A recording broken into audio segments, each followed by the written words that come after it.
The last thing that I have to do for my truck today for maintenance is I've been having a slow leak in this front right wheel. My favorite way to find the leaks is to just take water and Dawn dish soap. Some people will spray it. If you have a sprayer, that's great. I always just use like a solo cup and then take some rags and just dip it around. I haven't looked for it yet. As you can see, the wheel is dry, but just basically put it all over and look for where there may be some air bubbles popping out. So I actually look like I got pretty lucky because it's bubbling right here. As you can see, we have some good bubbling right there. That is showing that there is it actually looks like I'll see what's in there. Looks like there's a nail based on the sound there. In order to fix this, I just take like a normal like patch kit. You could buy it like, you know, any of the places that you buy your auto equipment, whether it be in the US, like at Advanced Auto. I bought everything at O'Reilly's or Menards, but you could typically get these pretty easily. You know, the tires got a decent amount of air, so this is a little bit of a harder process when there's air in there. But you'll kind of want to dislodge whatever. These happen to me like multiple times a year. I drive all over like new properties, and I'm gonna lower some of the air pressure in my tire, make this a little easier.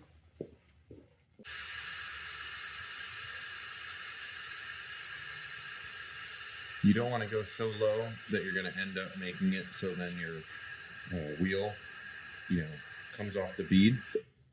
But I would say normally around 20 psi, and you could manage pushing through one of these without too much hassle. All right, so I got this down to 20 psi.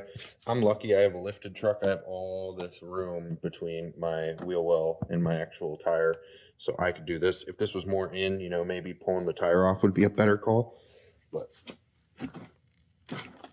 this shouldn't be too difficult now. Now I'm in there, twist around a bunch, try to get the grittiness of this tool. Open that up and get you ready for a plug. Pretty important to make sure that you're ready to go. All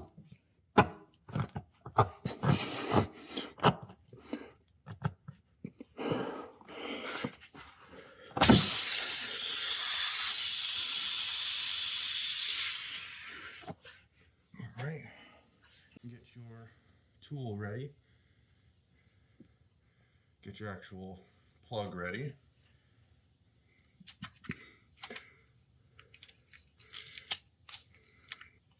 Plugs kind of have like a tar-like feel.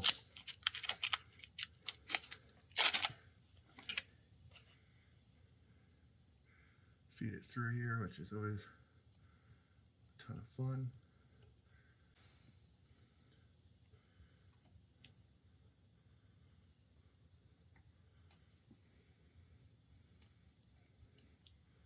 Split it about halfway down. Get it ready.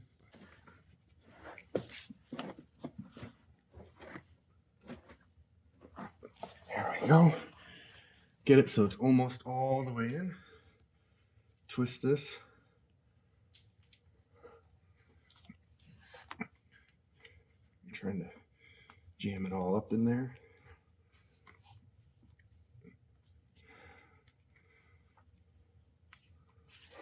And then hopefully when you pull it out, there's nothing that comes with it.